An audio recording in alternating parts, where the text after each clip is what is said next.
This is Out of the Box with your host, Jonathan Clark. Out of the Box, Sunday nights at 9 on Q1043. The new authorized biography, Do What You Want, the story of Bad Religion, with interviews from band members past and present, along with help from music writer Jim Ruland. That's the book. The current and 17th studio album is Age of Unreason. We're celebrating the band's 40th anniversary. And a band whose new music, whenever it comes out, I've played this on the show for the past 19 years on this station and a few radio stations in the tri-state area before that. We are joined by Greg Graffin, co-founder of Bad Religion. And Greg, I think you are upstate right now, and I'm assuming and hoping that you and your loved ones are all, healthy and safe. We've been very fortunate up here in upstate New York. If spending a lot of time at home and going to the grocery store and staying away from people. So, yeah. And that's like the highlight of my day, the grocery store, maybe the drugstore, the ATM, and then I'm home. That's about it. Yeah, but luckily I can report that the band is safe and healthy, and we've had our extended families are all doing well. So hope the same for everybody out there. You've been called the punk professor, and we have known this for a while, that you have a master's from UCLA and a PhD from Cornell, and you teach or have taught classes at both of those schools and maybe still do. And I immediately thought, if Greg and Jeff Skunk Baxter and Brian May have ever been in the same room together and figured out how to save the world. Well, I don't know if we could do that. That's a tall order these days. But yeah, I've heard about their academic accolades. And, I don't honestly think that, I got to speak personally. Even though I just got done teaching summer school at Cornell, it was remote learning. It was as successful as a remote class could be. I know those guys are active in academics. I still look at it as sort of a side branch to my music career. I didn't always think that. I thought that music was a gift, which it is. I thought that at any time that gift could be taken away. And I thought that if that happened, I always wanted to continue my academic pursuits. And I enjoy lecturing. It's kind of feels the same as being a front man in many ways. But I don't know if those guys who you mentioned think of it as a side branch to their music career. But to me, it's a part of, a very privileged life that I've been lucky enough to pursue. It came with a lot of hard work too. But to me, it's always enhanced my songwriting. It's helped me be more creative because ultimately Bad Religion, and I know I speak for my co-writer Brett and all the guys in the band, it's always been a mission. We wanted to write music that had some relevance.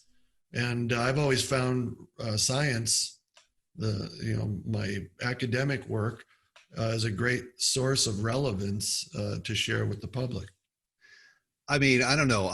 Maybe this happened, maybe this didn't happen, but I would think that perhaps you might have even been consulted on COVID-19. Has anyone reached out to you to ask for a consultation about, your thoughts on this disease or a vaccine even? I mean.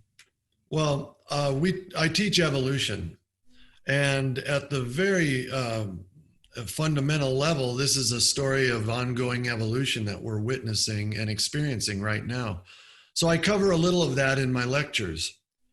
But I also am very careful to point out to the students and let everybody know that the scientists are one part of the equation, but it's really the public outreach that the doctors do, the health officials, and the public branch of science is a different thing altogether. I'm very lucky that I haven't been consulted, just because it's a very difficult thing to bridge the science and the right kind of the ethical outreach that's necessary at a time of crisis, which borders on the political. So those guys like Dr. Fauci, also a Cornell alum, those guys have a tougher job in many ways because they have to not only explain the science, but then they have to make recommendations on what we should do. And it's very difficult to do that. We're speaking with Greg Graffin, co-founder of Bad Religion, the new authorized biography, Do What You Want, the story of Bad Religion, and the current album from Bad Religion is Age of Unreason. Greg, I remember I was working at a major label in the late 80s and early 90s, and I just remember the hoopla and the buzz that everybody, my colleagues in the industry, were talking about this new punk band called Bad Religion and this new sort of pioneering DIY label called Epitaph Records, and it seemed like yesterday to me, but it actually, the band has been together for 40 years now. Did it go by really quickly for you, or does it seem like 40 years? Well, old people like me, you always hear them say life is a blur, and, things go by so quickly. And I think that's only true if you are industrious and you keep moving ahead and you keep looking forward to the next day in your life. And, hopefully you're building something towards the future. So no, it doesn't, for me, those 40 years have really gone by quickly. There have been different eras, in my life that were more difficult than others. And yet still, I never, Bad Religion has always been a creative pursuit. And I've felt like with that companion for most of my life, this friend, not only in the guys in the band, but this otherworldly thing. Bad Religion has a life of its own, really.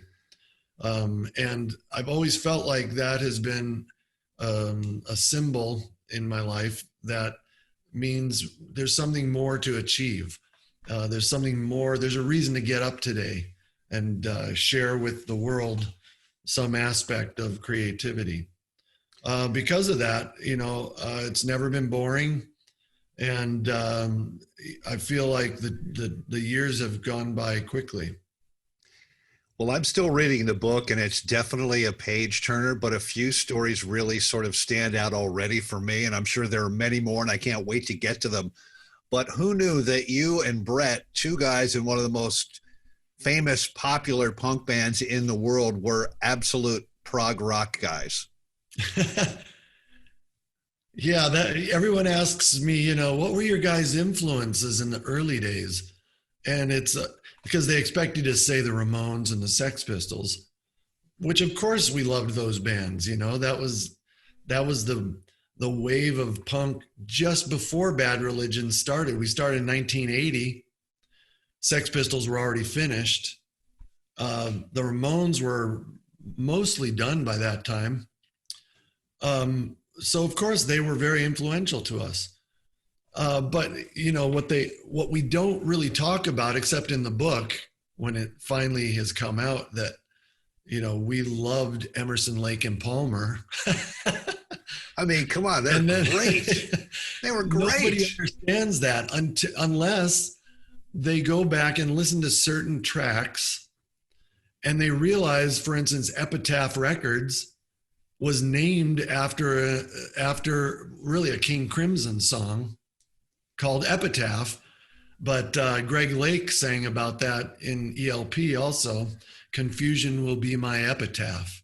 And we loved that line, and Brett and I at a fundamental level, we were very philosophical teenagers. We just were these kind of nerdy kids. He loved science fiction. I loved science. We talked about philosophy to no end. And our music, even in that first album when we were 15 and 16 years old, reflected this love of philosophy. And so a lot of those prog bands, a lot of them were kind of, they thought they were more philosophical than they were, but they were trying to be, at least. Did you really force a band member to listen to Jethro Tull all the way from LA to San Francisco? I was a big Jethro Tull fan. I guess that the other guys found less appeal, but I was constantly trying to convince them, to listen to Tull, and I brought that stuff with me into the band. And Todd Rundgren too. I tried to convince these guys, you got to listen to more Todd, and they never wanted to. But then eventually, Todd produced one of our albums. So right, I remember that. To him then. And you've even worn a Yes shirt on stage. I'm sure I did, just to piss people off. You forget how long. Even though it's out of focus, you can see there's a painting on the wall back there. That's actually a Roger Dean painting. Oh, Dean is the best. I mean, yeah. Come on. Roger Dean did all the Yes logos and all the Yes artwork. We're speaking with Greg Graffin, co-founder of Bad Religion. We're talking about the new book, Do What You Want, the story of Bad Religion. And of course, the new current album is Age of Reason from Bad Religion. You forget how long 40 years can really be and what can happen in that amount of time. The band actually played East Germany before the wall came down, right? Well, we were very fortunate to be asked to go over there in 1989. The wall came down in the fall of 1989. And our first tour of Germany was in the early summer of 1989. So even though, as they say, the political shift had occurred, it was still harrowing in Berlin, only because, we were these naive Westerners who couldn't conceive of a city being divided by a wall and a political enemy being on the other side of that wall. So there was still Checkpoint Charlie, there were armed guards, there was a demilitarized zone between the two parts of the city that was what they called no man's land. These were incredibly intimidating things, but they were so shocking to us that we didn't realize in only a few more months that was going to be obliterated. There's a fascinating series, I think it's on, and maybe you've seen this, if that era sort of interests you, it's called Deutschland 83 and Deutschland 86. It's like spy stuff, but it's Cold War spy stuff, and I think it's on Amazon or Hulu or one of those, or Netflix. But really, really interesting if you want to check it out. Some other anecdotes from the book. You first met Eddie Vedder when he was a roadie for the Buzzcocks. Yeah, well, he wasn't a singer at that time, but we struck up a conversation, maybe because we were playing the Palladium, Hollywood Palladium. The Buzzcocks were also playing the Palladium, and the very next day, we had a concert in Tijuana, on the border of San Diego in Mexico. And Eddie he dug Bad Religion. So we put him on the guest list that night. That's how we struck up a friendship. Only a couple of years later, I saw him on the big screen because he was in that movie. He was in some movie. Singles. That's the one. Yeah. Cameron Crowe. Yeah. Yeah. Singles. And I went with my wife and her friend, and her friend said, "You know who that is, right?" She whispered in the theater. I'm like, "Is that?" I said, "He looks familiar, but please refresh my memory." Because when we met Ed, he had shorter hair, like he was a punker. And on that movie, of course, he was in an icon of the Seattle grunge. It was the full-on grunge look, yeah. Yes, but my wife's friend had kept in touch with him all that time. And I said, "Holy, that's Ed?" And she said, "Yeah." And so about a couple months later, I was in Hollywood. And of course, Pearl Jam was not as famous as they would become, but they had recorded. And Ed was traveling around the country in his microbus with his girlfriend at the time. And we were recording in Hollywood. And I don't know how it happened. I must have called his manager, because in those days there were no cell phones. And I just told him, I said, can you put this message through to Ed? We're at this studio and we'd love to have him come down and hang out. And to our surprise, within hours, he pulled up into the parking lot, and I said, come on in, let's do some singing. So he recorded on that album was Recipe for Hate, and Eddie's on that album. And then another story, I think you've met and or toured with Dave Grohl before Nirvana in his band Scream, I think, right? Yeah, we've known, so all these guys, we've known for so long, and their time of introduction is a little bit hazy. Other guys in the band, as you mentioned, the book is a compendium of so many interviews that were done over the years. So that particular meeting with Dave, I do remember meeting Dave, but I think it was told by Jay, the story, or maybe by Peter Feinstone, our drummer at the time. And I do remember meeting Dave in Arizona. I think that may have been where his band Scream was headquartered at the time. But yeah, he was just a drummer in one of the opening bands, and Bad Religion played this club quite often. But there was no, that was kind of during that weird time, and in the book details nicely the period between 82 and 92, when people really thought punk was dead. And, the story goes that, punk was big in the late 70s with the Ramones and the Sex Pistols, and then it died. And in 1982, there wasn't much to speak of.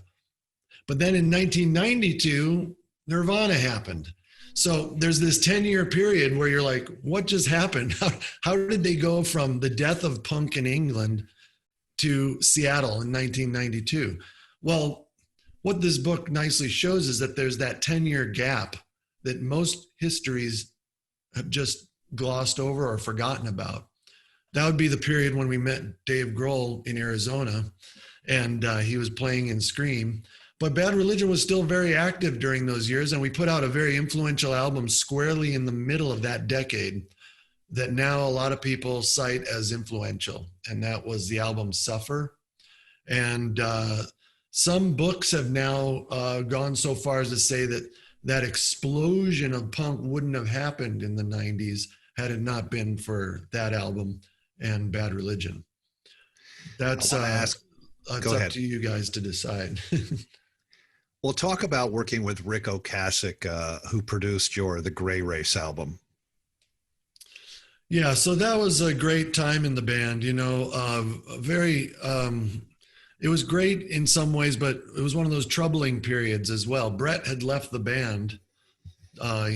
Epitaph Records was getting huge, and Brett was really swamped with his duties, administrative duties, and some personal burdens you can read about in the book. But without my co-songwriter, I felt the pressure to write a really great album. And it was very difficult to do so. We're a great songwriting team. That's one of the legacies of Bad Religion. But at that point in the history, half the team was not there. Rick came along, and he really became a friend to the band. He not only, he told me, he gave me a lot of encouragement. He said, "You're an artist. You can do this, because you're an artist first." Even though he knew all about my science studies and stuff, he had the wisdom to recognize the connection between science and art, and recognize the creative impulse in me particularly. And he really helped me get through that time. And a lot of people claim the Gray Race as one of their favorites. And I claim it's because Rick Ocasek produced it. Greg Graffin is his name, co-founder of Bad Religion, the new authorized biography, Do What You Want, the story of Bad Religion, and the current and 17th studio album is Age of Unreason. And Greg, I got to ask you, you must miss playing live shows right now, right? Yeah, Bad Religion still has a pretty grueling touring schedule. We'd sold a lot of tickets this year, and by March, obviously, it was clear that we were going to be sidelined. Yet still, we reassured our fans that we were going to honor those tickets, and as soon as we're through this crisis, we will. But a band is a lot more than just playing live. So we've tried to maintain our sanity and offer something to the fans. We just put out a single called "Faith Alone 2020." You can find it on streaming services, and we've got a string of other singles that are going to be coming out during this time, because when we're not on tour, we spend a lot of time in the studio. And now, we all have music rooms, and we all have Pro Tools studios at our houses. And we're trying to fill in the time by doing creative, collaborative works like that. I've been interviewing a lot of bands over the past few months, and we've all come to the conclusion that like every band and every artist is going to have 2 albums ready to go by 2021 while they're on tour. And like everybody's going to be on tour next summer. Yeah, that's interesting to think about. I just want to get to that point before I start speculating. Certainly with music, you might be right. This is not a time, if you're a creative band, you're active right now, because regardless of what a lot of bands will tell you, it's not that easy to write music when you're on tour. You have to partition your energy. And, the idea of a band getting together after a concert, getting in the bus and just writing music, it's, in our experience, that just doesn't happen. Good writing is really a time of reflection, and it happens at times like these. So I think you're right that creative bands can be in a really good mode right now of producing material. As far as getting out there and playing, you're right. There's only a certain number of venues, and everyone's going to be wanting to get out into those venues. So it remains to be seen how we're going to partition the tours in the next year.